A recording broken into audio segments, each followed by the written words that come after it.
The ink stain on Willa Preston's thumb refused to come off no matter how hard she scrubbed it.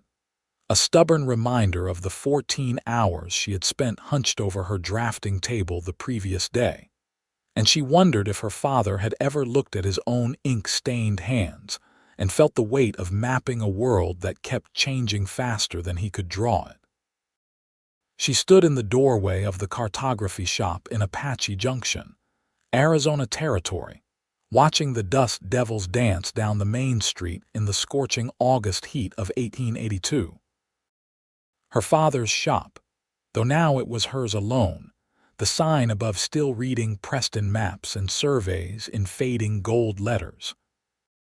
3 months had passed since pneumonia had taken Edmund Preston, leaving his 22-year-old daughter with a business, a reputation, and a collection of maps that miners, ranchers, and railroad men traveled hundreds of miles to purchase. The bell above the door chimed, and Willa turned from the afternoon glare to see a tall figure stepping into the relative darkness of the shop. She blinked, waiting for her eyes to adjust, and gradually made out the shape of a man removing his hat. He was perhaps 26 or 27, with sun-weathered skin and dark hair that curled slightly at his collar. His clothes marked him as a working cowboy, not some gentleman rancher, the kind of man who spent his days in the saddle and his nights under stars. "Miss Preston." His voice carried a softness that surprised her, given the hardness of his appearance. "I am she."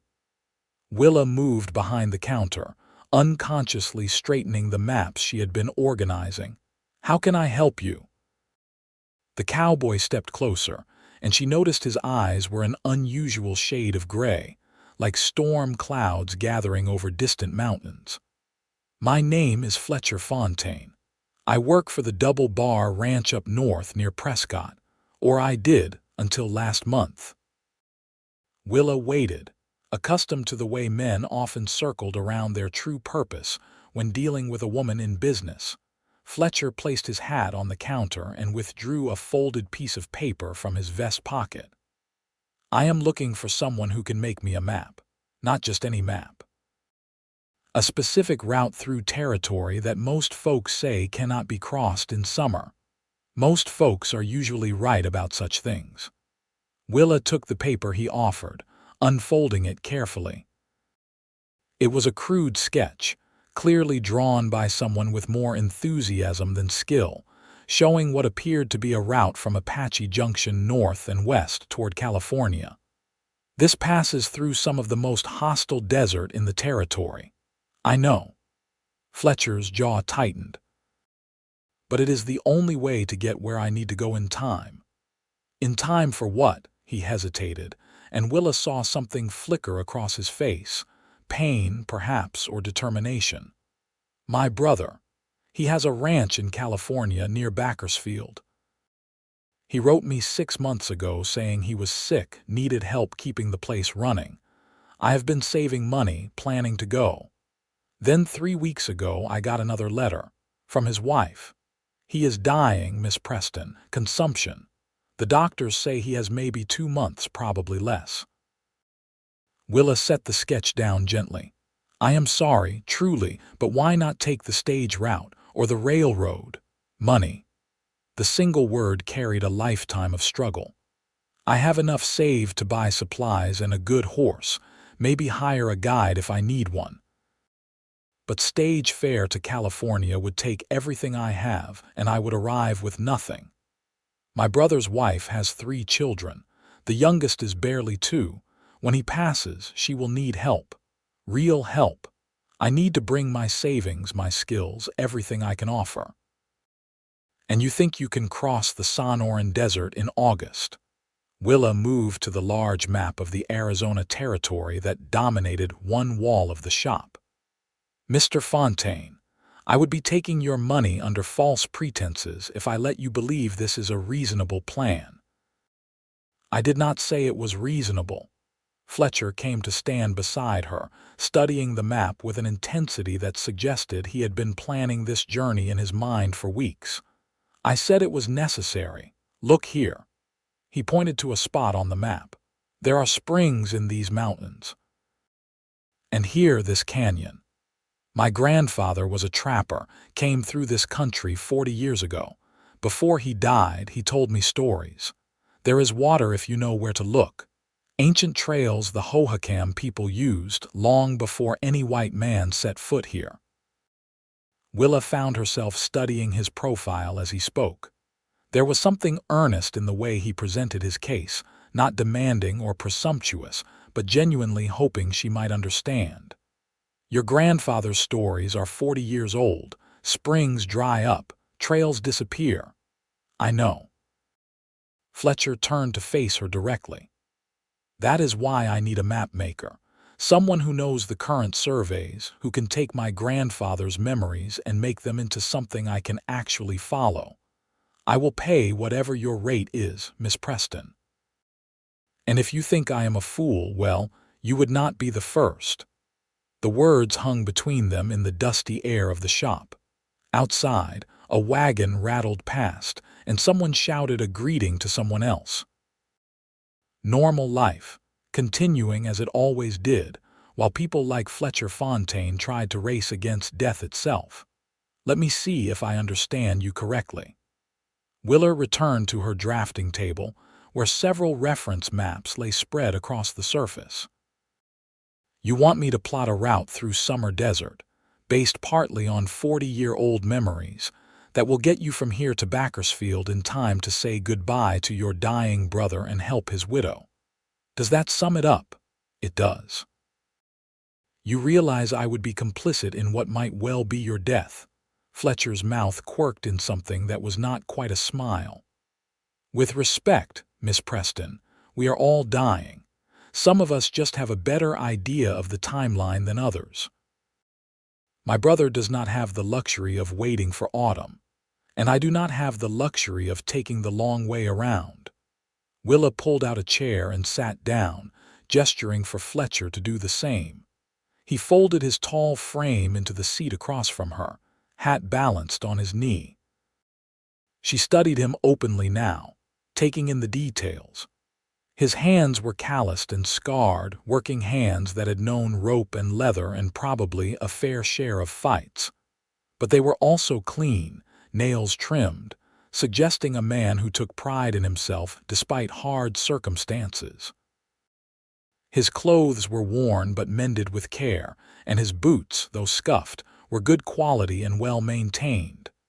"Tell me everything your grandfather said about the route," Willa said finally. "Every detail you can remember, no matter how small it seems." Fletcher's eyes widened slightly. "You will help me. I have not decided yet, but I cannot make an informed decision without all the information. So talk, and I will take notes." For the next hour Fletcher spoke and Willa wrote. His grandfather, it seemed, had been quite the storyteller, and Fletcher had inherited both the stories and an impressive memory for detail. He described a route that skirted the worst of the desert, following a chain of mountain ranges where springs were more likely to persist year-round. He mentioned landmarks, geological formations, even the types of plants his grandfather had said marked water sources. Willa found herself filling page after page with notes, occasionally stopping Fletcher to clarify a point or ask a question. She cross-referenced his descriptions with her father's survey maps, with geological reports, with everything in her considerable collection. Slowly, impossibly, a picture began to emerge. Not a safe route, not by any means, but perhaps not the suicide mission she had initially assumed. There. Fletcher pointed to a spot on one of her maps. Grandfather called it the Three Sisters, 3 peaks in a row, each one looking like a woman in a long dress if you see them from the east. He said there was a canyon between the first and second sister, running north and south, and at the north end was a spring that never failed. Willa checked her references. "That would be here, in the Harquahala Mountains. I have a survey from 2 years ago. There is indeed a reliable spring marked, used by prospectors working claims in the area. Your grandfather's information appears to be accurate, at least in this case. So it can be done. Hope crept into Fletcher's voice. Possibly. Willa leaned back in her chair, rubbing her tired eyes.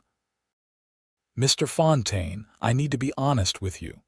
Yes, I believe I could chart a route that would give you a fighting chance.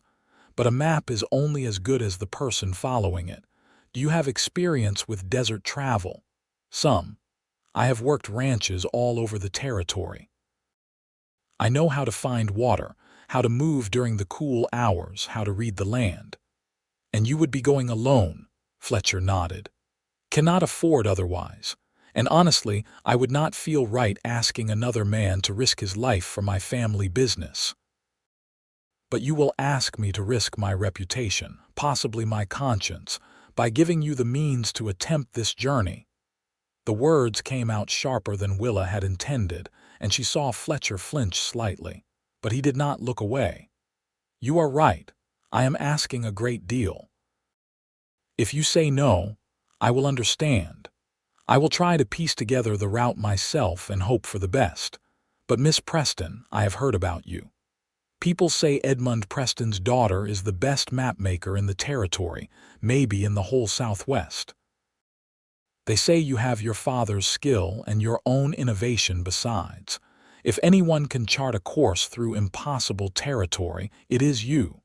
Flattery will not make the desert any less deadly. It is not flattery if it is true. Fletcher met her eyes steadily. And I am not asking you to do something you are not capable of. I am asking if you are willing. Willa stood and walked to the window, looking out at Apache Junction's dusty street. She thought of her father, who had spent his life making maps that helped people find their way through unknown territory. He had always said that a map was more than lines on paper. It was hope made tangible. It was the difference between wandering lost and walking with purpose. But he had also taught her to be realistic, to understand the limits of what cartography could accomplish. A map could show you where water should be, but it could not guarantee the spring had not dried up. It could chart the most efficient route, but it could not prevent a horse from breaking its leg or a man from succumbing to heat stroke. If she made this map and Fletcher Fontaine died following it, could she live with that? If she refused and he tried anyway with his crude sketch and childhood memories, dying alone in the desert because she had valued her conscience over his desperate need, could she live with that? I need 3 days, she said, still looking out the window. Come back on Saturday morning. I will have an answer for you then, and if the answer is yes, I will have your map. Thank you, Miss Preston. The relief in Fletcher's voice was palpable. Truly, how much do I owe you for your time today? Nothing yet. If I decide I cannot in good conscience make this map, you will owe me nothing at all. If I do make it, we will discuss price then. Fletcher stood, replacing his hat. Fair enough. I am staying at the boarding house on 3rd Street if you need to reach me before Saturday. After he left, Willa stood in the silent shop for a long moment before returning to her drafting table. She gathered all the notes she had taken, all the relevant maps and surveys, and spread them out before her. Then she lit the lamps, because this was going to take a while, and began the real work of determining whether Fletcher Fontaine's journey was possible or merely hopeful. The next 3 days passed in a blur of ink and paper and calculation. Willa barely slept, taking her meals at her drafting table when she remembered to eat at all. She sent telegrams to surveyors she knew in Yuma and Prescott, asking for the latest information on water sources and trail conditions.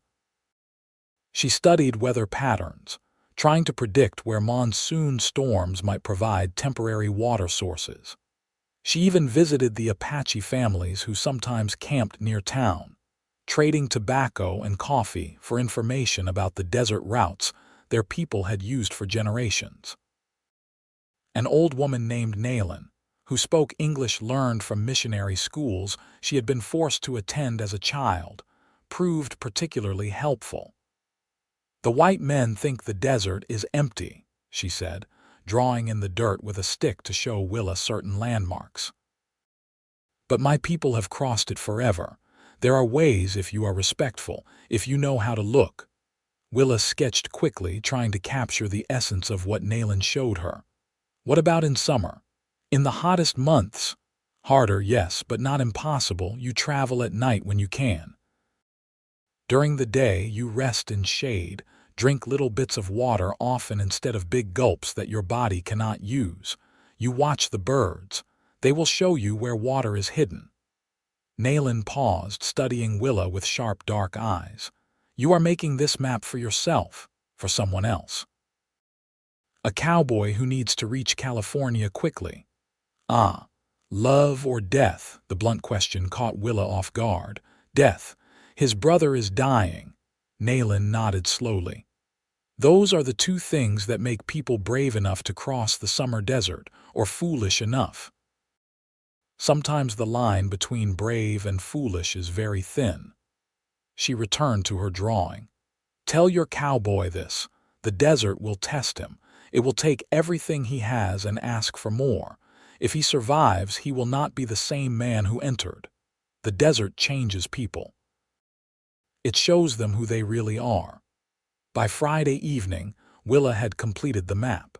It was, she thought with exhausted pride, perhaps the finest work she had ever done. She had drawn it on her best parchment, using inks that would not fade even in bright sunlight and harsh conditions. Every spring, every landmark, every potential danger was marked with meticulous care. She had included notes in the margins, advice on timing and navigation and survival. She had created what amounted to a portable encyclopedia of desert crossing compressed into a single sheet. But was it enough? Willa rolled the map carefully and tied it with a ribbon, then set it aside. She made herself eat some bread and cheese, though her stomach was too tight with anxiety to appreciate the food. Then she went to bed and lay awake, staring at the ceiling of her small room behind the shop, wondering what her father would have done. Edmund Preston had been a cautious man in many ways, but he had also believed in the fundamental right of people to make their own choices.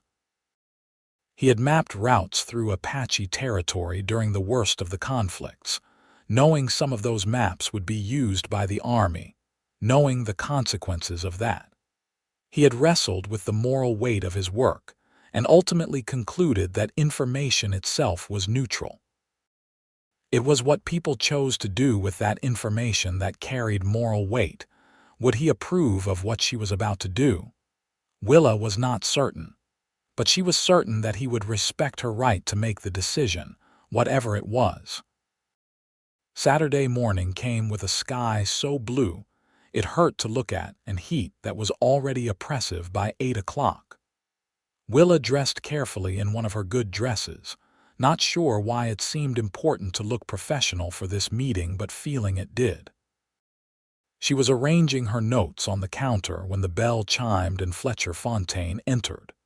He looked like he had not slept much either, shadows under his gray eyes and a tension in his shoulders that suggested he had spent the past 3 days imagining both hope and disappointment.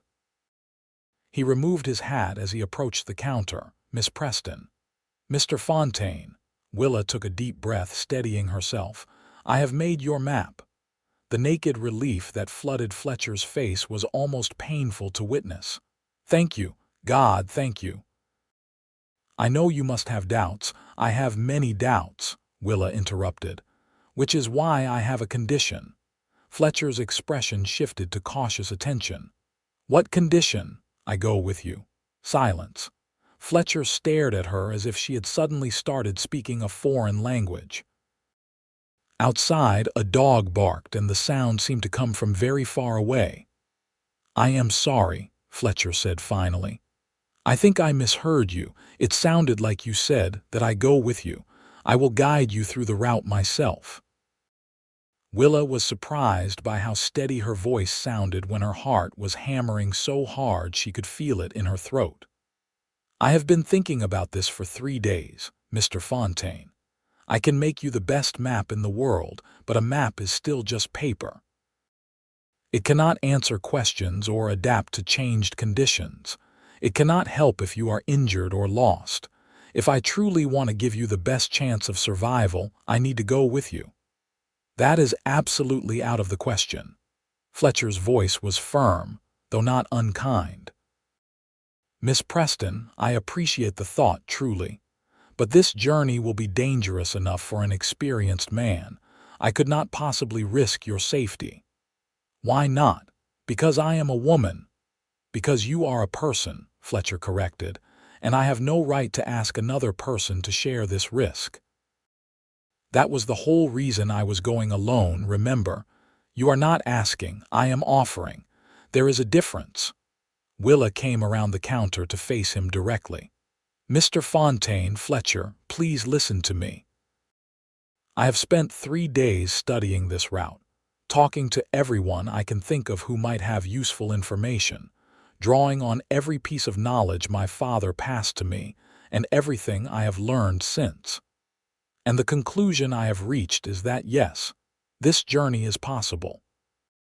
But it is at the very edge of possible. The difference between success and failure could come down to a single decision made in a moment of exhaustion and heat. Having someone who knows the route intimately, who can help with navigation and survival decisions, could be the difference between you reaching your brother and dying 30 miles short of your goal. And what if you die? The raw emotion in Fletcher's voice surprised them both. He took a step back, running a hand through his hair. I am sorry. I have no right to speak to you that way. But Miss Preston, if something happened to you because of me, because of my need to see my brother, then that would be my choice. Willa spoke gently now, recognizing that beneath his objections was not condescension but genuine fear. Do you think I have not thought about the risks? I have done nothing but think about them for 3 days. But I have also thought about what it means to have skills and knowledge and never use them when they are needed most. My father taught me to make maps because he believed knowledge should be shared, should help people. What good is all my knowledge if I hide behind it when someone needs more than paper? Fletcher shook his head, but Willa could see he was wavering. Your reputation. If word got out that you traveled alone with a man across the desert, let me worry about my reputation. Willa felt a sudden spark of anger, not at Fletcher but at the world that made such concerns necessary. Besides, we would hardly be alone. The desert is full of prospectors, travelers, Apache families moving between traditional lands. And my reputation has already suffered from running a business as an unmarried woman. If people want to think poorly of me, they will find a reason regardless of what I do. It is not just your reputation. The physical demands, I am stronger than I look. I grew up helping my father with surveys. I can ride all day. I can carry my own supplies, and I can shoot if necessary, though I would prefer not to. Willa moved back to the counter and picked up the rolled map. This is my condition, Mr. Fontaine. I have made you a map that I believe gives you a real chance. But I will only give it to you if you agree to let me come with you. Otherwise, you will have to find another cartographer or make do with your sketch. She held the map out to him, and Fletcher looked at it the way a man dying of thirst might look at water he was not sure he should drink. Why? He asked quietly. Truly, why would you do this? You do not know me, my brother is nothing to you. Why risk everything? It was a fair question, and Willa found herself considering it carefully before answering. Why indeed? Was it really about ensuring Fletcher's survival, or was there something else? In the 3 days since he had walked into her shop, she had thought about him more than she cared to admit. Not in a romantic way exactly, but with a curiosity that went beyond professional interest. There was something about his determination, his quiet dignity, his willingness to risk everything for family that called to something in her own heart. "When my father died," she said slowly, "I was not there. I was here in this shop working on a map for a mining company. He was staying with his sister in Tucson because the air was supposed to be better for his lungs. When the telegram came saying he had taken a turn for the worse, I left immediately. But the stage broke an axle. By the time I reached Tucson, he had been dead for 6 hours." Fletcher's expression softened. "I am sorry. 6 hours. Such a small amount of time in the grand scheme of things. But it might as well have been 6 years. I never got to say goodbye. Never got to tell him how much his teaching meant to me, how proud I was to be his daughter, how much I would miss him." Willa felt tears pricking at her eyes but blinked them back. "You have a chance to say those things to your brother. A small chance, maybe, but a real one. If I can help make that happen, then yes, I will risk whatever needs to be risked. Because I know what it is like to live with the regret of not being there when it mattered most." Fletcher was silent for a long moment, turning his hat over in his hands. Finally, he looked up at her. "If we do this, you have to promise me something." "What?" "If at any point the journey becomes too dangerous, if I judge that continuing would put your life at unacceptable risk, you will turn back, even if I go on. Promise me." "That works both ways," Willa countered. "If you become ill or injured to the point where continuing would be suicidal, you turn back too." "Agreed. Though I reserve the right to define suicidal, given that this whole plan probably meets that definition." A hint of humor touched Fletcher's face for the first time since she had known him. "You are sure about this?" "I am sure." "Then I accept your condition, and I thank you, though words seem inadequate." Willa handed him the map, feeling the weight of the decision settle over both of them like the desert heat that awaited. "We should leave tomorrow morning. Early before the sun is too high. That gives us both today to prepare. I will need to arrange for someone to watch the shop while I am gone, and I will need to pack supplies." "I can handle supplies for both of us," Fletcher offered. "I have money set aside and I know what is needed. We split the cost and the load." Willa's tone left no room for argument. "This is a partnership, Mr. Fontaine, not a rescue mission. I carry my weight. Fletcher, if we are going to cross the desert together, you should probably call me Fletcher. Then you should call me Willa." She extended her hand and he took it. His grip was firm and warm, and something passed between them in that moment, an understanding that went beyond words. They were in this together now, for better or worse. The rest of Saturday passed in a flurry of preparation. Willa locked the shop and put a notice in the window saying she would be away on survey work for several weeks. She arranged for her neighbor, an elderly widow named Mrs. Chen, who had always been kind to her, to collect any mail and keep an eye on the property. She packed her clothes, choosing practical items that could stand up to trail conditions, and added a wide-brimmed hat, a scarf to protect her face from sun and dust, and the sturdy boots her father had taught her to waterproof with beeswax and tallow. Fletcher stopped by in the late afternoon with a list of supplies he proposed to purchase. Together, they went through it, refining and adjusting based on the specific challenges of their route. They would need to carry more water than a typical journey would require, which meant carefully calculating weight and rationing. Fletcher suggested they buy an extra horse to serve as a pack animal, and Willa agreed, though it would take a significant portion of their combined resources. "We can sell it in California," Fletcher pointed out. "Should get back most of what we pay, assuming we arrive with a live horse and not sun-dried bones." "Your optimism is inspiring," Willa said dryly, but she smiled as she said it. They visited the general store together, and Willa was aware of the stares and whispers that followed them. Apache Junction was not a large town, and word of their plans would spread quickly. She held her head high and ignored the looks, focusing on selecting the best supplies. dried meat, hardtack, coffee, beans, cornmeal, dried fruit, salt, medical supplies including laudanum for pain and whiskey for disinfecting wounds, rope, a hatchet, fishing line, and hooks in case they passed any water with fish, extra ammunition for her rifle and Fletcher's revolver and rifle. At the stable, they selected horses carefully.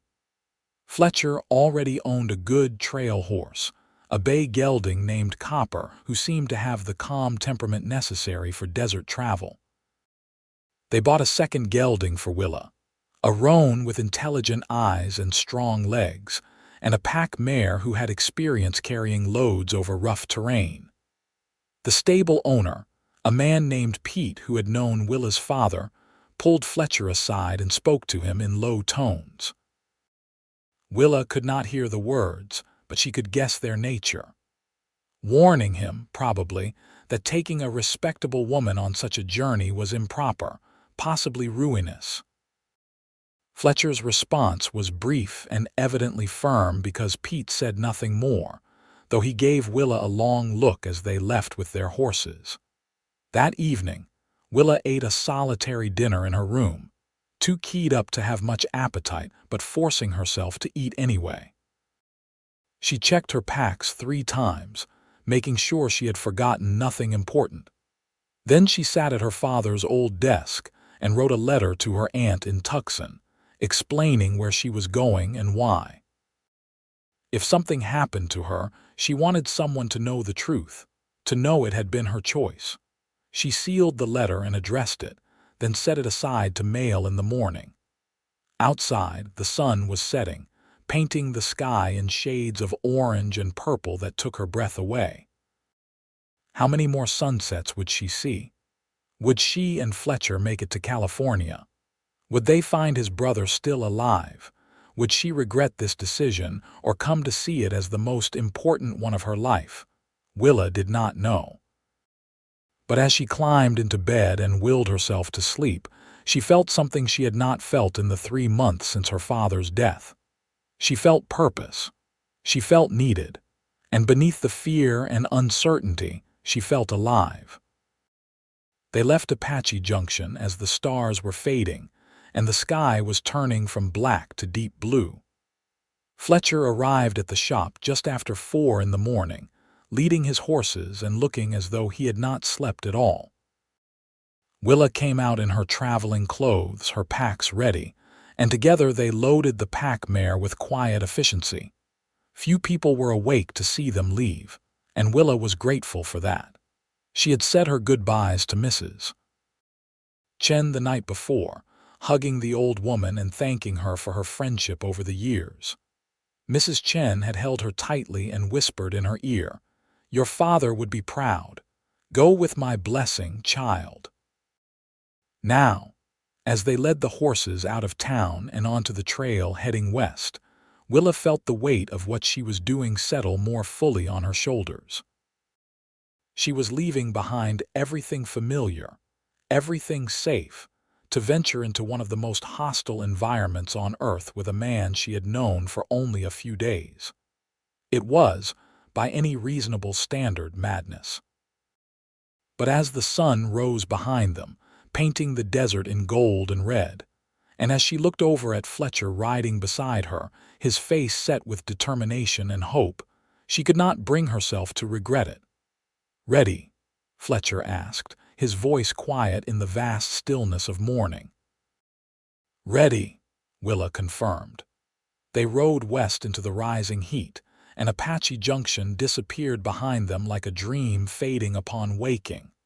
The first 2 days of the journey were, paradoxically, both easier and harder than Willa had expected. Easier because they were still in relatively well-traveled territory, following established trails that required little navigation. Harder because the heat was brutal and relentless, and her body, accustomed to spending long hours sitting at a drafting table, protested the constant riding with aches that seemed to penetrate to her very bones. Fletcher proved to be an ideal traveling companion. He was quiet but not withdrawn, speaking when conversation was natural but equally comfortable with silence. He was considerate, always checking if she needed to rest or drink, but never patronizing. And he was competent, handling camp chores with practiced ease that spoke of years spent on the trail. They fell into a routine quickly. They would rise before dawn and ride until mid-morning when the heat became truly oppressive.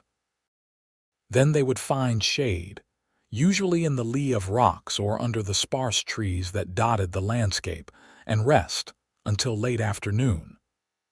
As the sun began its descent, they would ride again until dark, then make camp and eat a simple meal before sleeping under the stars.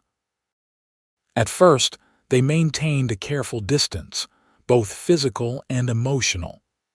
They spoke mostly about practical matters, about the route ahead and the landmarks they needed to watch for.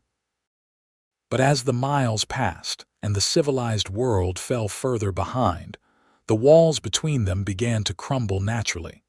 On the third evening, they camped in a narrow canyon where a tiny spring provided enough water to refill their canteens and let the horses drink their fill. As Willa was setting up her bedroll, she noticed Fletcher standing at the canyon's edge, staring west toward the deepening darkness. "Thinking about your brother?" she asked, coming to stand beside him. Fletcher nodded. "Wondering if we will make it in time. Wondering if I should have tried to borrow money for the stage fare, even though I have no idea how I would pay it back. You made the choice you thought was best. That is all anyone can do. Thomas is 5 years older than me." Fletcher's voice was soft, almost talking to himself. "He practically raised me after our parents died. Cholera when I was 10 and he was 15. We had no other family willing to take us in, so Thomas just decided we would make it on our own. He worked every job he could find, made sure I stayed in school as much as possible. When I was old enough to work too, we saved every penny until Thomas had enough to go west and claim land in California. And you stayed in Arizona. I wanted to make my own way, not ride on his success. Stubborn pride, I suppose. We wrote letters, saw each other every few years when one of us could afford to visit. But we stayed close despite the distance. When he wrote about being sick, I knew I had to go. And now I keep thinking about all the years I could have been closer, could have visited more, and I wasted that time." Fletcher's hands gripped the edge of a rock. "I am sorry. You did not sign on to listen to me wallow in regret. I think I signed on for exactly that." Willa touched his arm gently. "We have weeks on the trail together, Fletcher. We might as well be honest with each other." He looked down at where her hand rested on his arm, and something shifted in his expression. "What about you? You said your father died 3 months ago, and here you are, leaving your business to help a stranger. Is this about your father or about running from something?" The question was direct enough that Willa might have taken offense, but there was no judgment in Fletcher's tone, only genuine curiosity. She withdrew her hand and leaned against the canyon wall, considering her answer. "Maybe both," she admitted. "After Father died, everyone expected me to close the shop, sell off the inventory, maybe find a husband to take care of me. That is what women are supposed to do, right? I think people were almost offended when I insisted on continuing the business. As if by refusing to collapse into helpless grief, I was somehow disrespecting his memory. That is ridiculous. Is it? I do not know anymore. Maybe they are right. Maybe I should have grieved more, should have taken time to process everything before trying to just carry on as though nothing had changed." Fletcher shook his head firmly. "Grief is not something you schedule, Willa. It comes when it comes. And from what I have seen of your work, your father taught you well. Honoring his legacy by continuing what he started seems like a fine way to grieve. Maybe, or maybe I am here in the desert with you because some part of me wants to prove I am more than just Edmund Preston's daughter. That I have value beyond the maps I can draw. Willa surprised herself with the admission. She had not consciously thought it before, but speaking the words made her realize their truth. "For what it is worth," Fletcher said quietly. "I think you proved that the moment you insisted on coming with me instead of just taking the safe option of handing over a map and washing your hands of the whole business." Their eyes met, and Willa felt a warmth that had nothing to do with the lingering desert heat. There was something in the way Fletcher looked at her, with respect and genuine appreciation, that made her feel seen in a way she had not felt in a long time, maybe ever. The moment stretched, and Willa found herself noticing details she had been too busy or too careful to register before. The way the fading light caught in Fletcher's gray eyes, the strength in his jaw and the vulnerability in his slight smile. The sense that here was someone who understood what it meant to carry responsibility, to make hard choices, to keep going even when you were not sure you had the strength. "We should eat," Fletcher said finally, breaking the spell. "Long day tomorrow." They returned to the fire and shared a simple meal of beans and hardtack, sitting on opposite sides of the flames as if the distance could rebuild the walls that had briefly crumbled. But something had changed between them, and they both knew it. The careful formality of fellow travelers was giving way to something warmer, more personal. Neither of them spoke of it, but it was there in the way Fletcher made sure to give Willa the best sleeping spot near the fire, and in the way Willa woke in the night to find Fletcher had draped his spare blanket over her when the temperature dropped. By the end of the first week, they had left behind the last traces of regular civilization and entered territory that Willa's map marked as largely unexplored. They were following a route that threaded through a series of small mountain ranges, climbing up to springs and water sources that existed because of the altitude, and then descending again into the valleys between. The landscape was harsh and beautiful in equal measure.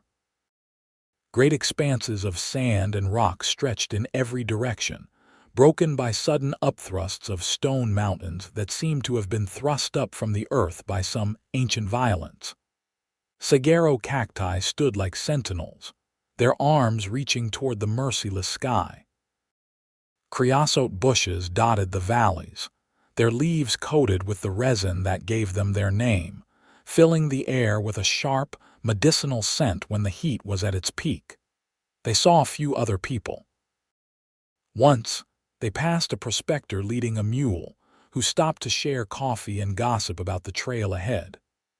Another time, they spotted an Apache family in the distance, moving parallel to their route but never approaching close enough for conversation.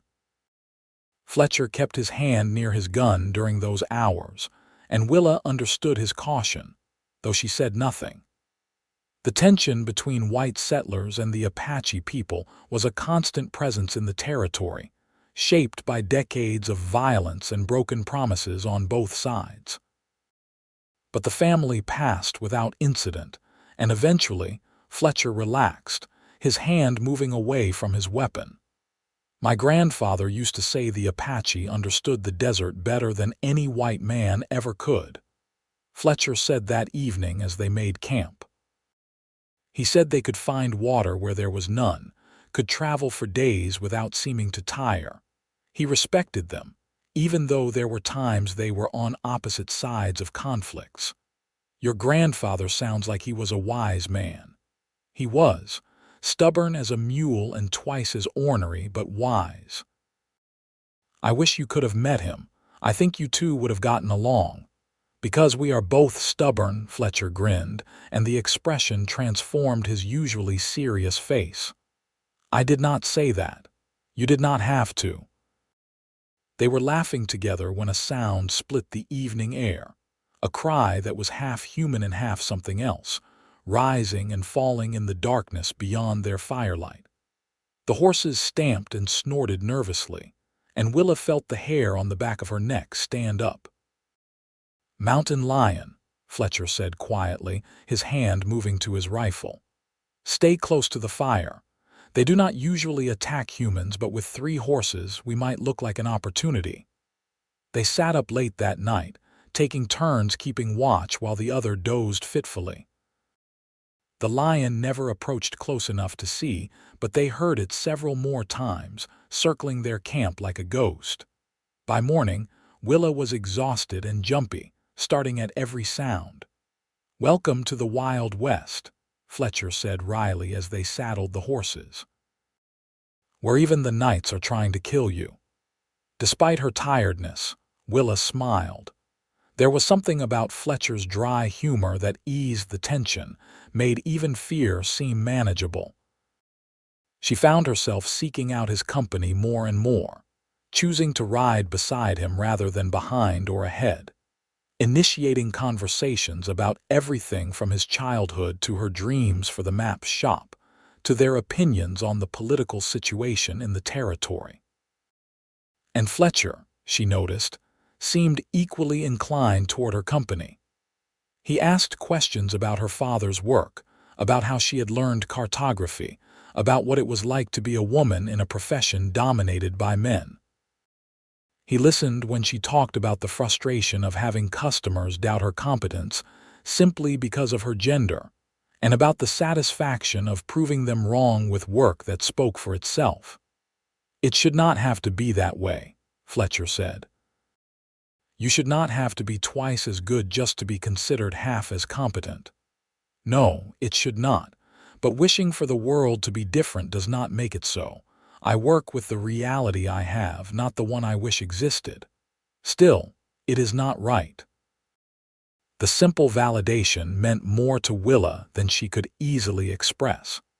She had grown used to fighting her battles alone, to having her complaints dismissed or minimized by people who did not want to acknowledge the unfairness of her situation. Having Fletcher simply agree, without qualification or excuse, was like rain in the desert. They were 12 days into the journey when they encountered their first serious problem. The spring that was supposed to be at the northern end of a canyon, the one Fletcher's grandfather had called one of the most reliable water sources on the route, was dry. Not low, not reduced to a trickle, but completely dry, nothing but cracked mud and the bones of animals that had sought water and found none. Willa stood looking at the empty spring, feeling her carefully constructed confidence crumble. She had checked and double-checked her information. Every source had indicated this spring was perennial, fed by a deep aquifer that should have been immune to seasonal variation. But the evidence before her eyes was undeniable. "It is all right," Fletcher said, though she could hear the tension in his voice. "What is our next option?" Willa pulled out the map with shaking hands. "There is another spring here about 15 miles northeast, but it takes us off our planned route. We would lose almost 2 days. And if that spring is dry too, then we are in serious trouble. We have water for maybe 4 more days if we ration carefully, less for the horses." Fletcher studied the map, his jaw tight. The spring to the northeast, how reliable is the information? It comes from a survey done last year by the territorial government, more recent than most of my sources. Willa forced herself to think clearly despite the fear threatening to overwhelm her rational mind. But there is no guarantee. Springs can fail, especially in drought years. For all I know, this whole region is experiencing lower water levels than normal. So we are gambling either way. We can continue on the planned route and hope the next marked spring is functioning, or we can detour and hope the northeastern spring has water. Yes, Willa felt the weight of the decision crushing down on her. "I am sorry, Fletcher. I should have had more recent information." "I should have—" "Stop." Fletcher's hand on her shoulder was firm but gentle. "You did everything you could. You said yourself that maps show what should be, not what is guaranteed to be. We knew there would be risks. Now we deal with them. But I convinced you to let me come along because I said I could help make the right decisions. And I do not know what the right decision is." Fletcher turned her to face him, his gray eyes steady and calm. "Then we decide together. Tell me what your instinct says based on everything you know." Willa closed her eyes, forcing herself to think like her father had taught her. Consider all available information. Look for patterns. Trust both knowledge and intuition when knowledge runs out. After a long moment, she opened her eyes. The northeastern spring. The survey is more recent, and the geological reports suggest it is fed by a different aquifer than this one. If there is a regional problem with water levels, it might still be functioning. And if we continue on our planned route and the next spring is also dry, we will be further from any alternatives. Then northeast it is. Fletcher released her shoulder and went to check on the horses. "We should leave within the hour. Make up as much ground as we can before the heat gets too bad." As they rode toward the northeastern spring, Willa found herself watching Fletcher with a mixture of admiration and growing affection. He had not blamed her when her map proved wrong.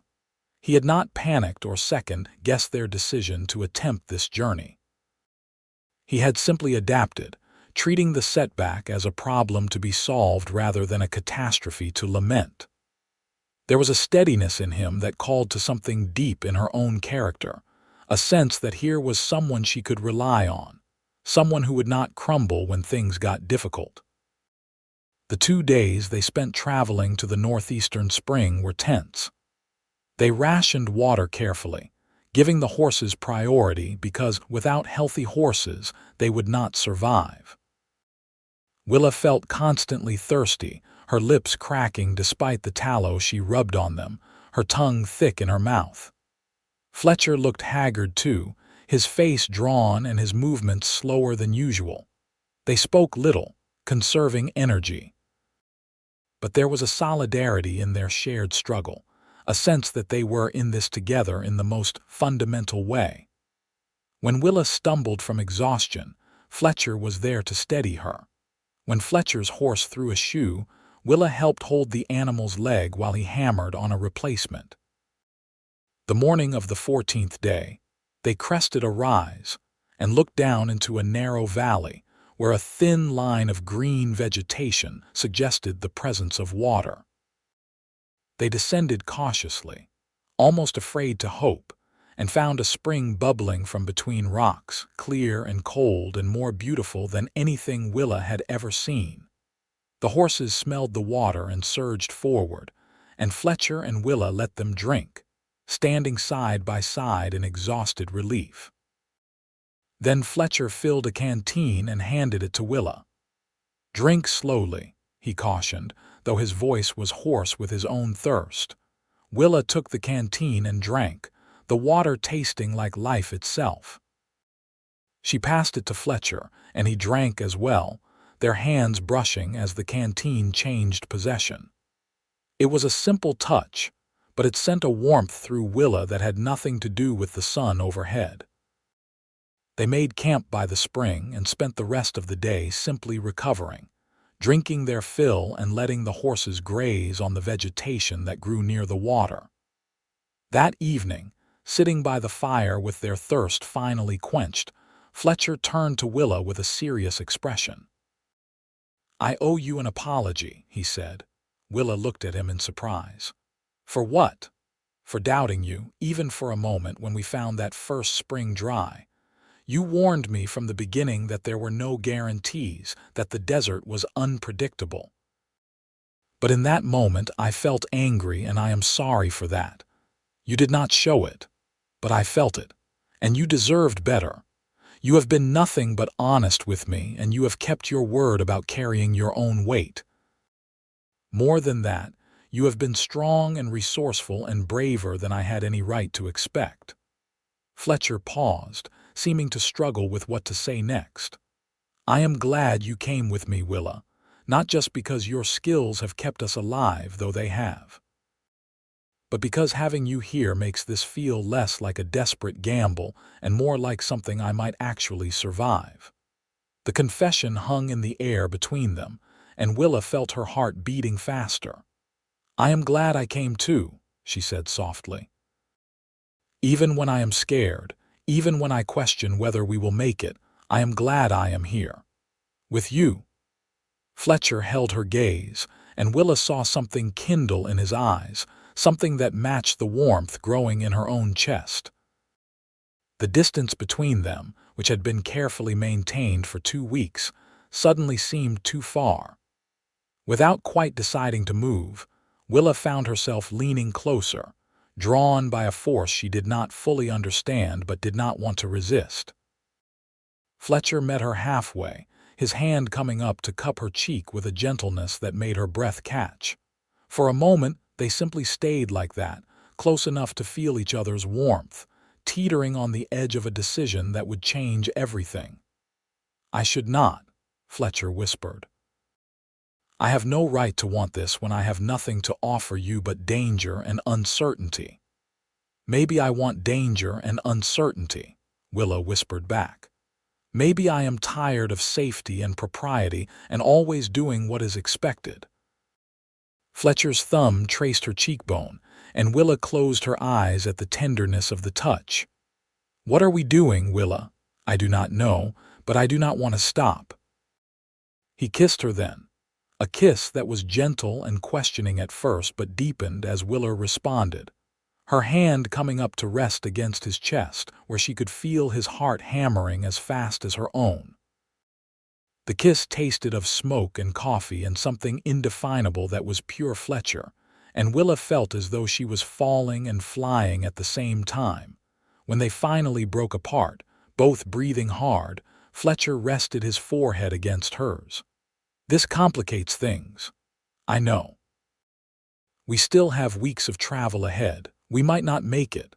I know that too. And even if we do make it, I have no idea what happens next.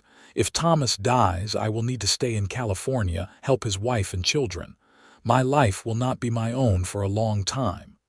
Fletcher." Willa pulled back enough to look him in the eyes. "I am not asking you for promises about the future. I do not need to know what happens next week or next year. I just know that right now, here in this moment, I want to be with you. Is that enough?"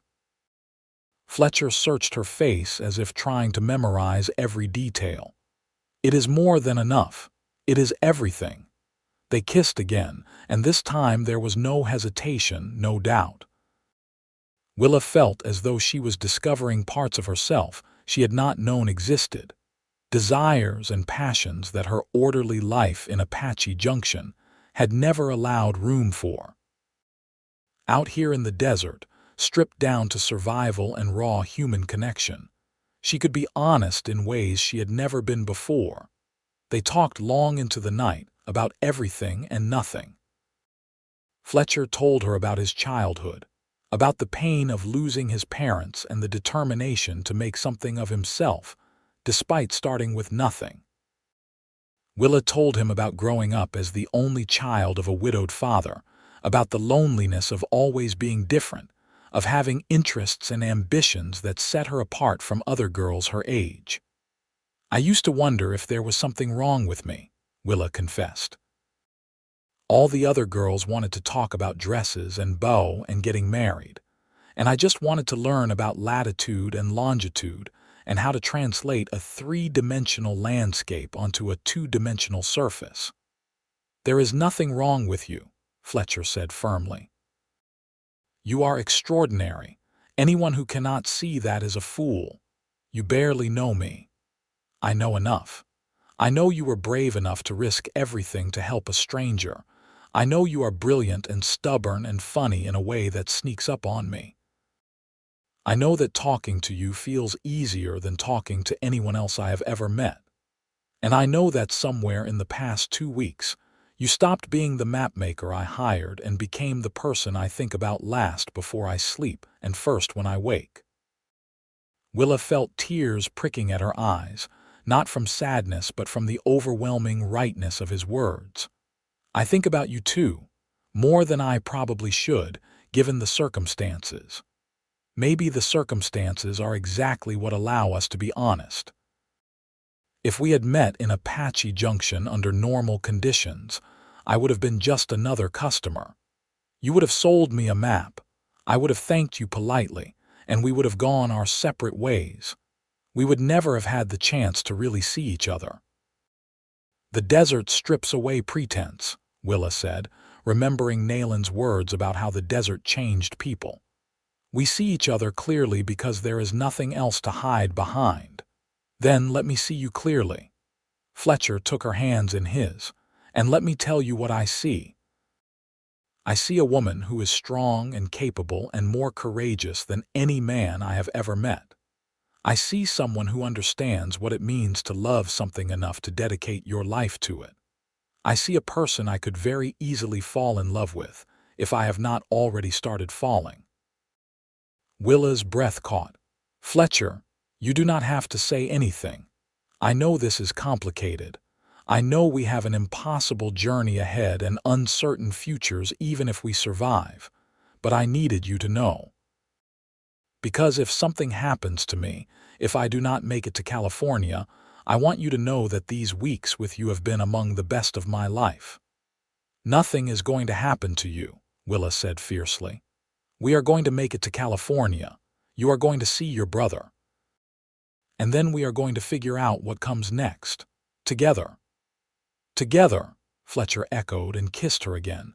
They slept that night closer than they had before, not quite touching but near enough to feel each other's warmth, to hear each other breathing. Willa lay awake for a long time, watching the stars wheel overhead and thinking about the strange turns life could take. A month ago, she had been alone in Apache Junction, grieving her father and wondering if she had the strength to carry on his legacy. Now she was in the middle of the desert, on an impossible journey, with a man she was falling in love with. If someone had told her this was where she would be, she would have thought them mad. But lying there under the vast canopy of stars, listening to Fletcher's quiet breathing and feeling more alive than she had in years, Willa could not bring herself to regret a single decision that had led her to this moment. The next 2 weeks tested them in new ways.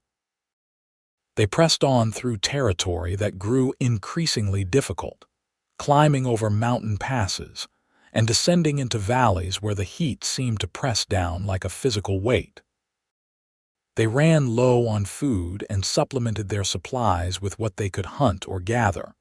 Rabbits shot by Fletcher's steady hand and edible plants that Willa identified from descriptions her father had taught her. But the greatest change was in the relationship between them. The careful distance had been replaced by an easy intimacy that felt as natural as breathing. They rode side by side, their legs occasionally brushing, and talked about everything under the sun. Fletcher told stories about his years working various ranches, about the characters he had met, and the lessons he had learned. Willa described the intricate process of map-making, the satisfaction of turning survey data and observations into something useful and beautiful. They discovered shared interests and surprising differences. Both loved reading, though Fletcher favored adventure novels while Willa preferred scientific texts and the occasional romance. Both valued honesty and hard work, but Fletcher was more naturally optimistic while Willa tended toward cautious realism. Fletcher could make Willa laugh with his dry observations about the world, and Willa could surprise Fletcher with insights that made him see familiar things in new ways. And at night, after they made camp and ate their simple meals, they would sit close together and talk until the fire burned low. Sometimes they would kiss, long, slow kisses that tasted of desire and promise. But they did not push beyond that, both understanding without speaking it that the desert was not the place for more. There would be time, they hoped, for everything else once they reached civilization. On the 23rd day of their journey, they crossed into California. There was no sign marking the border, no dramatic change in landscape, but Willa consulted her map and her compass and declared that they had officially left Arizona territory behind. "One state down," Fletcher said, trying for lightness though Willa could see the tension around his eyes. They were getting close now, close to the moment when Fletcher would learn if they had made it in time or if all this effort had been for nothing. The California desert was, if possible, even more brutal than Arizona had been. They pushed on through the Mojave, following a route that took them north of the worst of the desert, but still subjected them to temperatures that seemed to steal the moisture from their bodies with every breath. Willa felt like dried leather. Her skin burned despite her hat and scarf, her body down to pure muscle and bone from weeks of hard travel and sparse rations. But Fletcher was worse.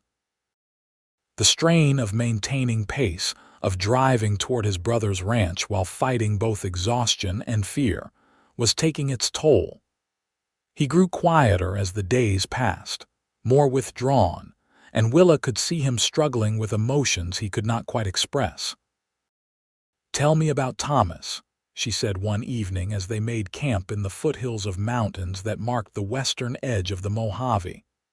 "What was he like before he got sick?" Fletcher stared into the fire for a long moment before answering. "Strong, not just physically, though he was that too, but strong in spirit. When our parents died and everyone said we would end up in an orphanage or on the streets, Thomas just set his jaw and refused to accept it. He was 15 years old, Willa. 15. And he took on responsibility for keeping us alive and together like it was the most natural thing in the world. He sounds remarkable. He is. He worked his fingers to the bone so I could stay in school. When I was old enough to work, he put every penny we could spare into a savings jar, planning for the day when we would have enough to make something better of our lives. When he finally saved enough to go west and claim land, I was 18. He wanted me to come with him, but I was stubborn. I wanted to make my own way, so he went alone." Fletcher's voice caught, and Willa moved closer, taking his hand. "He built that ranch from nothing," Fletcher continued. "Worked it himself for 3 years before he met Mary. She was a widow with a young son, and Thomas fell for her like a stone dropping down a well. They married, and he took on her boy like he was his own. Then they had 2 more children together. And Thomas wrote to me about how happy he was, how proud he was of his family, and all I could think was that he deserved it. After everything he had sacrificed for me, he deserved to be happy. And now he is dying.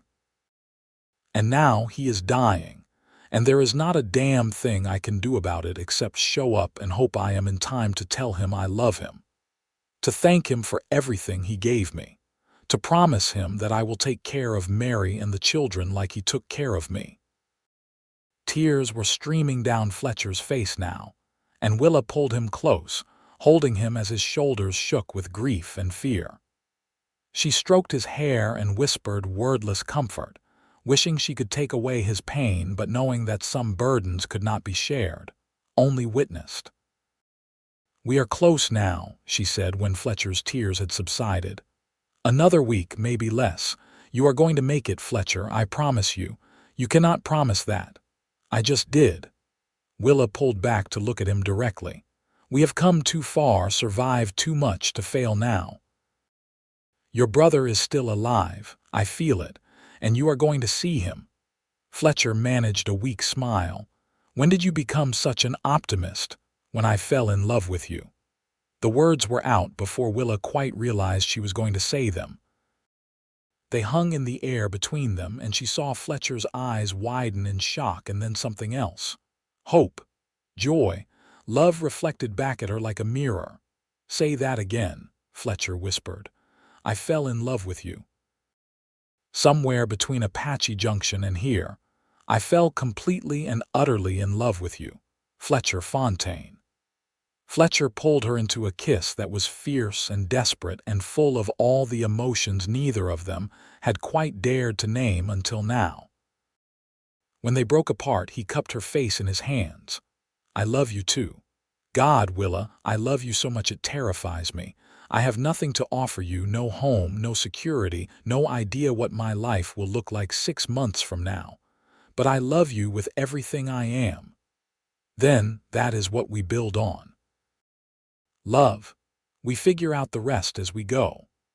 They held each other as the fire burned down to embers, and Willa felt a peace settle over her that had nothing to do with their circumstances, and everything to do with the man in her arms. Whatever happened next, whatever trials still lay ahead, they would face them together. And that made all the difference. 7 days later, they rode into Bakersfield.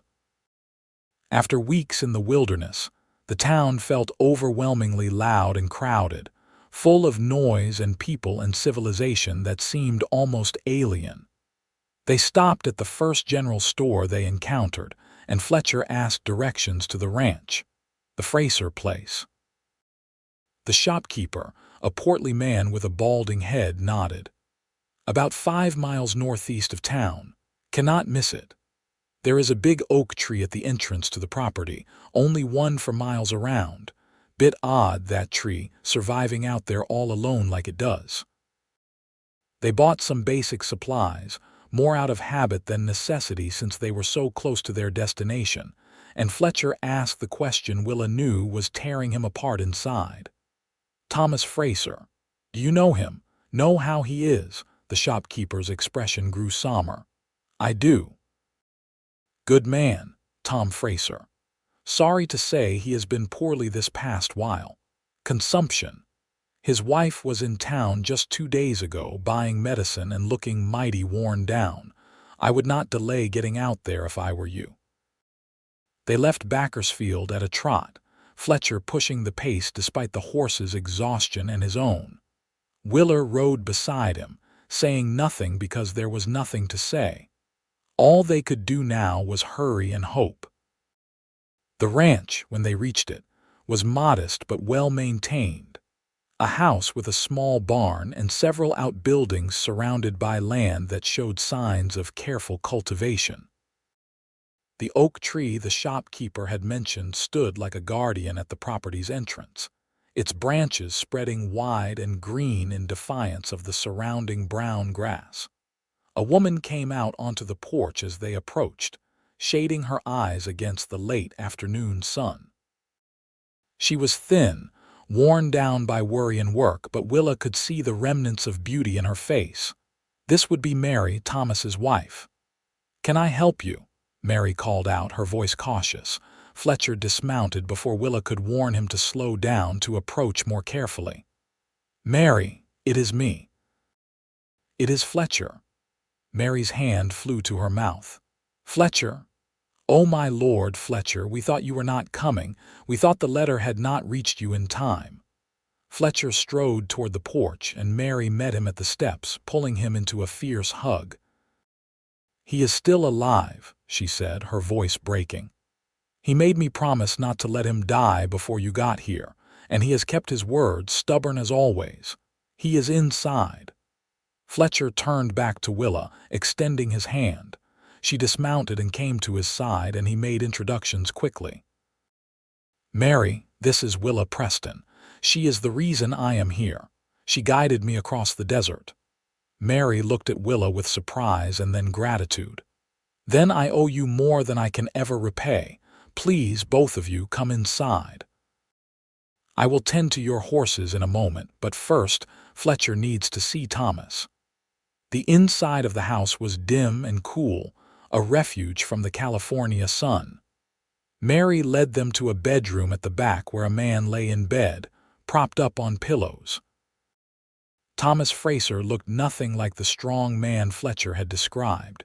He was skeletal, his face hollow and his breathing labored. But his eyes, when they opened and focused on Fletcher, were alert and full of recognition. You stubborn fool, Thomas rasped, his lips curving into a smile. You actually made it. Fletcher crossed the room in 3 strides and dropped to his knees beside the bed, taking his brother's hand. Of course I made it. Did you think I would let you die without saying goodbye? Considered it a possibility. Thomas's voice was weak, each word clearly an effort. Long way from Arizona, dangerous this time of year. I had help. Fletcher glanced back at Willa, who stood in the doorway feeling like an intruder on this intensely private moment. Good help. Thomas followed his brother's gaze and studied Willa with surprising intensity for a man so ill. Pretty girl. Smart too, I would wager, to get you across the desert in summer. You in love with her? Fletcher's ears turned red, but he did not hesitate. Yes. Good. About time you found someone. Mary, take Miss Preston and get her something to eat. And Fletcher, you sit here and tell me everything about this journey of yours. If I am going to die, I want to die hearing a good story. Mary touched Willa's arm gently, guiding her from the room. As they walked to the kitchen, Willa heard Fletcher begin to talk, his voice low and full of emotion, and she knew that whatever happened next, he had made it in time. That, at least, was something. Mary proved to be a gracious host despite her exhaustion. She fed Willa bread and stew that tasted like heaven after weeks of trail rations, and they talked quietly while the sounds of the brothers' conversation drifted from the back room. Mary's 3 children were with a neighbor, she explained, because the house was too sad for them lately, and she wanted them to still be children a little while longer. How long have you and Fletcher been traveling together? Mary asked, studying Willa with the directness of someone too tired to bother with subtlety. Nearly 5 weeks. We left Apache Junction in early August. Mary's eyebrows rose. Alone, just the 2 of you. Yes. Goodness, you must love him very much to risk your reputation like that. Willa felt her cheeks heat but met Mary's gaze squarely. I do. I did not plan to. I barely knew him when we started, but somewhere along the way it happened. And he loves you, he says he does, though I think right now his heart is too full of grief and worry to have room for much else. Mary reached across the table to squeeze Willa's hand. From what I can hear, he has room enough for both. I have never heard Fletcher sound like that, so open, so raw. Whatever is between you two, it is real. Hold on to it even when things get difficult. Love like that is rare. They were interrupted by a coughing fit from the back room, violent and wet and terrible. Mary was up and moving before Willa could react, and she followed hesitantly, not sure if she should intrude. But Mary gestured her in, and Willa stood in the doorway while Mary helped Thomas sit up more, supporting him through the coughing until it subsided. Thomas lay back against the pillows, exhausted, and Fletcher's face was a mask of pain. Maybe we should let him rest, he said. No. Thomas's voice was barely a whisper now. I want Mary to hear this, want your Willa to hear it too. You came all this way, little brother, risked your life. That means something, means I did right by you all those years ago, made something worthwhile of you. Thomas, I am not worthwhile because of you. You made me into the man I am. Exactly. Thomas managed a smile. Now you listen to me and listen good, because I do not have the strength to say this twice. You are going to stay here, you and Willa both. You are going to help Mary run this ranch and raise these children. And you are going to marry that girl, you hear me? Do not let her get away, because you are too damn noble to think you deserve happiness. Thomas, I cannot ask Willa to stay. She has a business in Arizona, a life. I can speak for myself, Willa interrupted quietly. Both brothers turned to look at her, and she stepped into the room, standing beside Fletcher. I would stay if you asked, if you wanted me here. Fletcher stood, taking her hands. This was supposed to be temporary. You were supposed to guide me here and then go home. I cannot ask you to give up everything you have worked for. You are not asking, I am offering. Again, just like I did back in Apache Junction. Willa smiled, though tears were blurring her vision. Do you see a pattern emerging? But your shop, your father's legacy. My father's legacy is in here. Willa touched her head, then her heart. Not in a building in Arizona. I can make maps anywhere. I can rebuild anywhere, but I cannot be with you anywhere, only where you are." Fletcher pulled her close and she felt him trembling. "Are you sure?" "I have never been more sure of anything in my life." From the bed, Thomas made a sound that might have been a laugh if he had the strength for it. "Told you. Smart girl. Do not let her get away." The next 3 days were a blur. Thomas slipped in and out of consciousness, sometimes lucid and speaking clearly, sometimes lost in fever dreams that made him call out for people long dead. Fletcher and Mary took turns sitting with him, and Willa helped where she could, cooking meals and trying to keep the household running while also tending to the horses and their supplies. On the 4th day, Thomas woke with unusual clarity. He asked to see his children, and Mary brought them home from the neighbor's house. The youngest, a girl of 2, did not understand what was happening and kept trying to climb onto the bed to play. The older boy, Mary's son from her first marriage, cried quietly. The middle child, a girl of 5, simply held her father's hand and told him about the butterflies she had seen that morning.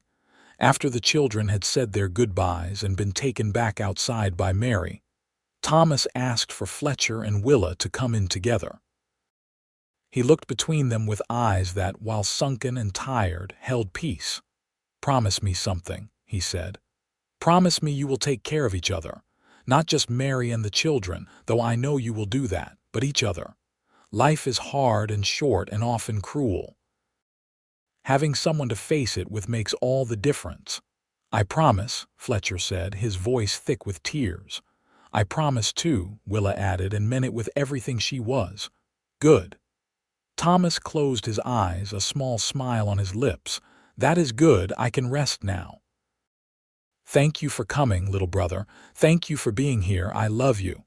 "I love you too, Thomas, more than I can ever say." Thomas did not respond. His breathing grew slower, more labored. Fletcher held one of his hands and Mary the other, and Willa stood behind Fletcher with her hands on his shoulders, offering what comfort she could. As the sun set and the room filled with soft shadows, Thomas Fraser took one last rattling breath and was gone. The funeral was held 2 days later, attended by what seemed like half of Bakersfield. Thomas, it became clear, had been well loved in his community, known as a hard-working man who helped his neighbors and kept his word. People came up to Mary and Fletcher offering condolences and practical help, bringing food and offering to assist with the ranch work. Several people asked about Willa, and Mary introduced her simply as Fletcher's intended, a statement that made Willa's heart skip, but which she did not contradict. After the burial, as people were filtering back to their wagons and horses, the local preacher approached Fletcher and Willa. "I was sorry to hear about your brother," he said. "Terrible thing, consumption. Takes so many." "Thank you, Reverend," Fletcher replied. "Your sister-in-law mentioned you will be staying on to help with the ranch. Good of you. The children will need a steady male influence." The preacher paused, glancing between Fletcher and Willa. "She also mentioned you are engaged. I would be happy to perform the ceremony whenever you are ready. No need for anything elaborate unless you prefer it, but if you want to make things official and proper before settling in, I am available." Fletcher looked at Willa, a question in his eyes. "We have not actually discussed timing," he said carefully. "Then let us discuss it now." Willa turned to face Fletcher directly. "I do not need an elaborate ceremony. I do not need time to prepare or a fancy dress. I just need you. So if you are asking, my answer is yes. Today, tomorrow, whenever you want. Tomorrow." Fletcher's voice was sure. "Tomorrow, if the Reverend is available. We have already waited long enough." The wedding was small and simple. Mary stood as Willa's attendant, and a rancher from a neighboring property stood for Fletcher. The children were there, the youngest girl holding a handful of wildflowers she had picked that morning and insisted on giving to Willa. The ceremony was brief, the words familiar and yet profoundly meaningful in their simplicity. "Do you, Fletcher Fontaine, take this woman to be your lawfully wedded wife?" "I do." "And do you, Willa Preston, take this man to be your lawfully wedded husband?" "I do." "Then, by the power vested in me by the state of California, I pronounce you husband and wife. You may kiss your bride." Fletcher kissed her softly, reverently, and when they pulled apart, Willa saw her own joy and wonder reflected in his eyes. They were married. Against all odds, despite a journey that should have killed them, they were married and together and alive. The first few months on the ranch were difficult. Fletcher threw himself into learning everything Thomas had built, working from dawn until well past dark to keep the place running. Willa helped where she could while also beginning to establish herself as a mapmaker in the area, putting up notices in town and reaching out to surveyors and government offices about potential work. Mary was grateful for their help, but also struggling with her own grief. There were days when she could barely get out of bed, and Willa would take over caring for the children, cooking meals, and managing the household while Fletcher and a hired hand worked the land. Slowly, painfully, they all began to heal and to find a new normal. Willa wrote to Mrs. Chen in Apache Junction, explaining everything that had happened and asking her to sell the contents of the shop and send the proceeds. She felt a pang at closing that chapter of her life, but it was a distant pain, overwhelmed by the rightness of where she was now. She was where she belonged, with the man she loved, building a life that honored both the past and the future. 6 months after the wedding, on a cold January morning, Willa woke feeling nauseated. It took her 3 days to admit to herself what the symptom likely meant, and another 2 before she found the courage to tell Fletcher. They were alone in their small room, the space that had once been Thomas's office, but which Mary had insisted they convert into a bedroom for privacy. Fletcher was getting ready for bed, and Willa was sitting on the edge of the mattress trying to find the right words. "I need to tell you something," she said finally. Fletcher turned, immediately alert to the seriousness in her tone. "What is wrong? Are you ill?"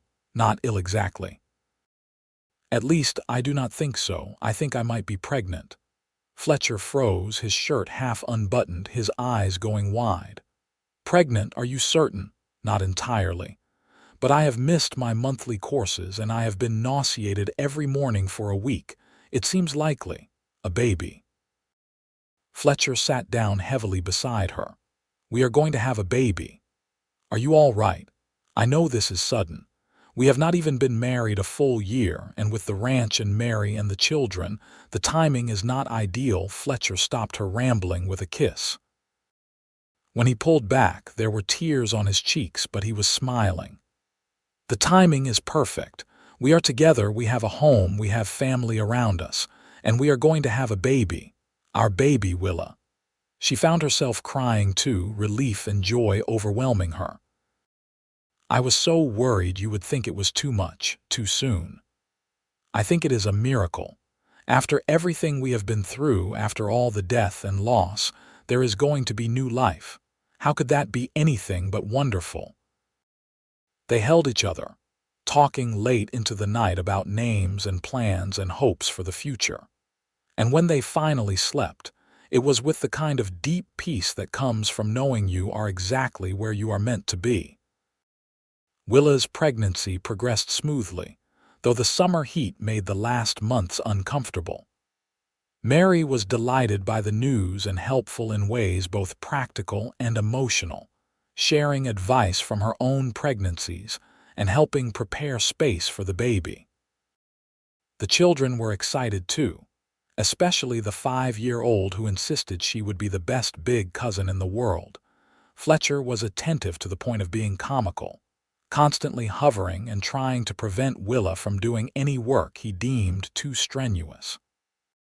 She finally had to sit him down and firmly explain that she was pregnant, not made of glass, and that she would tell him if she needed help. "I know you are capable," Fletcher said. "I just cannot help worrying. The thought of anything happening to you or the baby, nothing is going to happen. Women have been having babies since the beginning of time. I am strong and healthy, and we have access to a doctor in town if needed. You need to trust that this will be all right." "I do trust it, but I also reserve the right to worry because I love you." Willa could not argue with that logic, so she simply kissed him and went back to the garden she had been weeding. The baby, a boy with Fletcher's gray eyes and Willa's dark hair, was born on a cool October evening as the sun was setting. The labor was long and difficult, and there were hours when Fletcher paced outside the bedroom, listening to Willa's cries and feeling helpless. But when Mary finally opened the door and invited him in to meet his son, all the fear evaporated in the face of overwhelming joy. "He is perfect," Fletcher whispered, touching the baby's tiny hand with one finger. "Absolutely perfect. We should name him Thomas," Willa said, exhausted but glowing. "After your brother, so part of him lives on." Fletcher looked up at her with so much love that it almost hurt. "Thomas Edmund," he said, "after both our fathers, the men who made us who we are." "Thomas Edmund Fontaine." Willa tested the name. "I like it. Hello, Thomas. Welcome to the world." The baby, as if recognizing his name, opened his eyes and looked directly at his mother. It was probably just coincidence. Newborns could not really see or understand yet, but to Willa, it felt like a moment of perfect connection. The years that followed were full and busy. The ranch prospered under Fletcher's management, and Willa's map-making business grew as her reputation spread throughout the region. She worked from home, creating detailed maps for local government, mining companies, and individual clients while also caring for Thomas and eventually his younger sister, Catherine, born 2 years after him. Mary remained part of the household, helping raise all the children together until she remarried 5 years after Thomas's death, a widower from town who treated her well and made her laugh. She and her new husband built a house in Bakersfield, and her 3 children moved with her, though they visited the ranch often. Fletcher proved to be a devoted father, teaching young Thomas to ride and work the land while also making sure the boy continued his education. He read to the children every night, stories of adventure and exploration that made them dream of faraway places. And he loved Willa with a constancy that never wavered, even through the hard times, because there were hard times, droughts that threatened the crops, illnesses that swept through the valley, disagreements and struggles that tested their patience and their bond. But they worked through each challenge together, drawing on the strength they had discovered during that desperate journey across the desert years before. On their 10th wedding anniversary, Fletcher surprised Willa by taking her back to Apache Junction. They left the children with Mary and made the journey in relative comfort, taking the stage and railroad rather than crossing the desert on horseback. Apache Junction had grown since Willa had left, new buildings lining the main street and new businesses competing for space. The map shop still stood, though it now belonged to someone else, a young surveyor who had bought it from Mrs. Chen. Willa stood outside looking at the building where she had spent so much of her life, feeling a complicated mix of nostalgia and satisfaction. "Any regrets?" Fletcher asked, taking her hand. Willa considered the question seriously. Did she regret leaving this place, abandoning the business her father had built, choosing love and family over independence and career? "No," she said finally. "I do not regret any of it. This place was important to me, and I honor what my father and I created here. But my life in California is richer than anything I had here. I have you. I have our children. I have work that fulfills me and a community that values me. What would I regret? I just want to make sure I have not stolen anything from you. That you do not look back and wish you had made different choices." Willa turned to face him fully. "Fletcher Fontaine, you did not steal anything from me. You gave me everything that matters. Yes, I gave up this shop. But I gained a partnership that has made me stronger and happier than I ever thought possible. I am exactly where I want to be." They visited Mrs. Chen, who was delighted to see them and spent hours catching them up on all the town gossip. They ate at the hotel where Fletcher had stayed during those 3 days, when Willa was deciding whether to make him a map.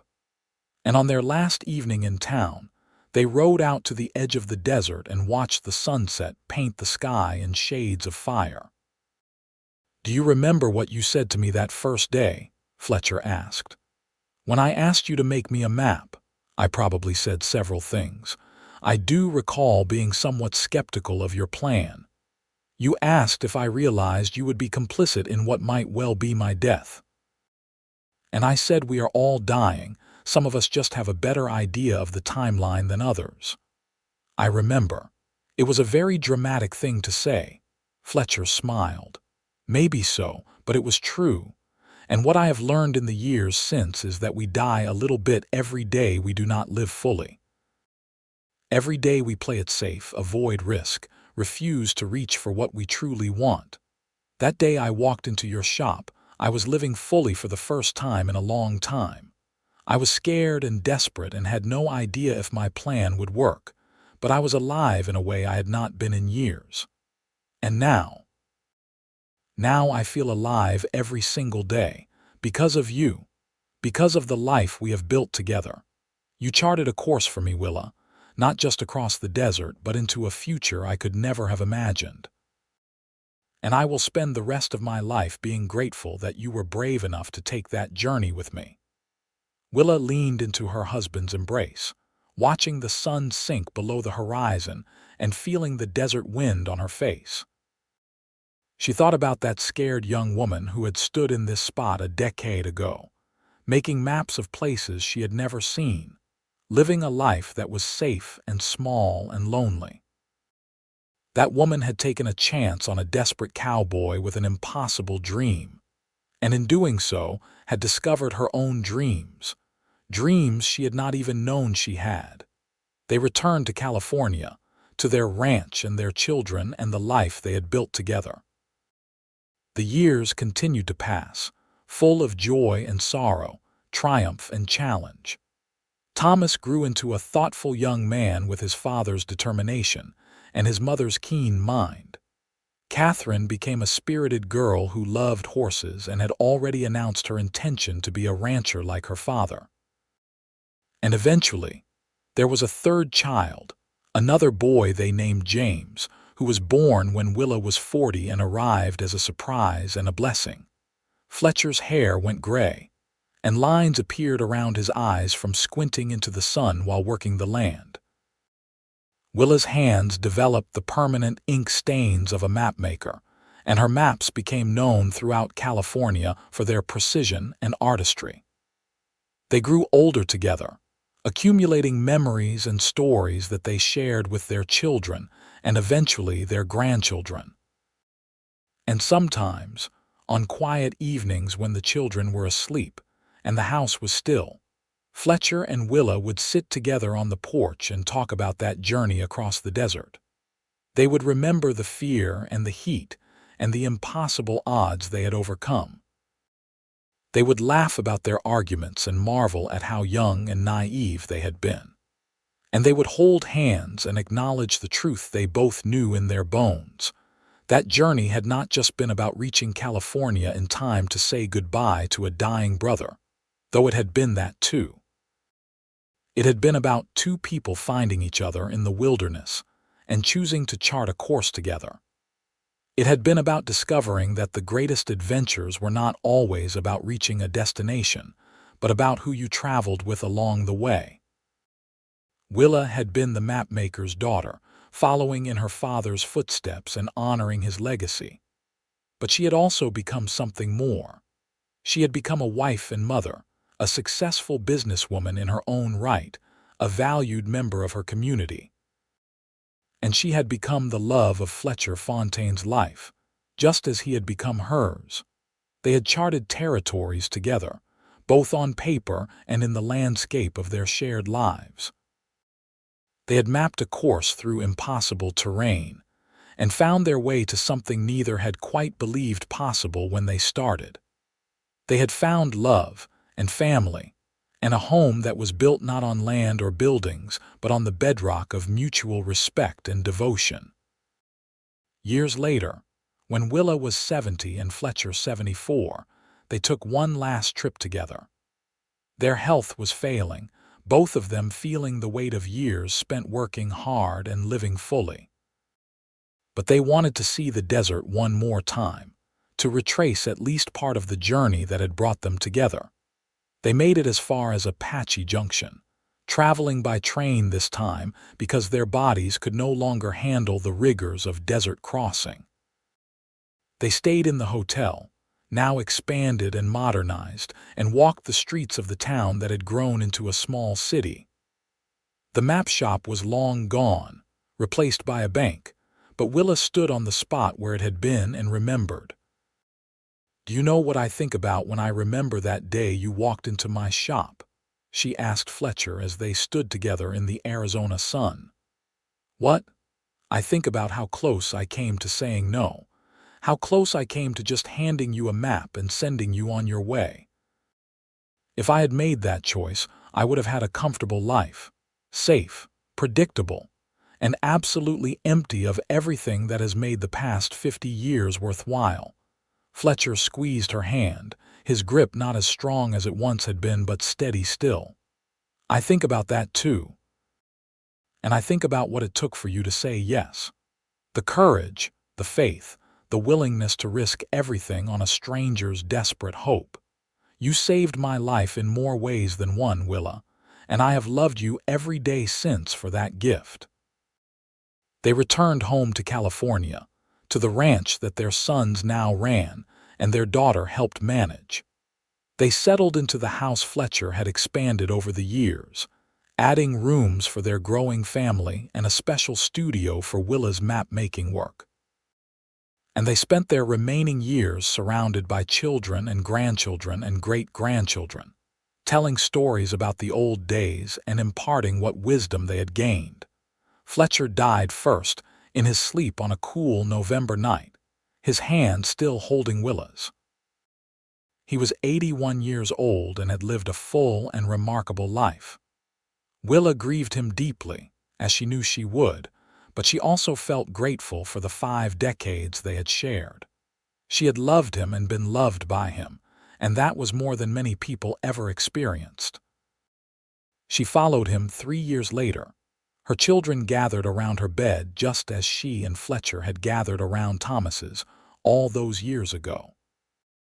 Her last conscious thought was of that first morning leaving Apache Junction, the sun rising behind them and Fletcher riding beside her, embarking on an impossible journey that had led to the most possible love. The map shop in Apache Junction was long gone, replaced by progress and time. But the maps Willa had made during her lifetime survived, treasured by collectors, and used by historians studying the development of the American West. And the ranch in California that Fletcher and Willa had built together continued to thrive, passed down through generations who carried their legacy forward. But their greatest legacy was not in maps or land or even in the children they had raised. Their greatest legacy was in the story itself, the tale of a mapmaker's daughter and a cowboy who had asked her to chart a course with him. It was a story about courage and love, about taking risks and choosing hope over safety, about 2 people who had found each other against impossible odds and created something beautiful together.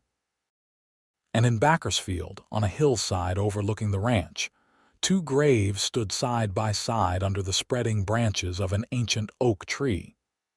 The headstones were simple, bearing names and dates, and a single shared inscription that said everything that needed to be said.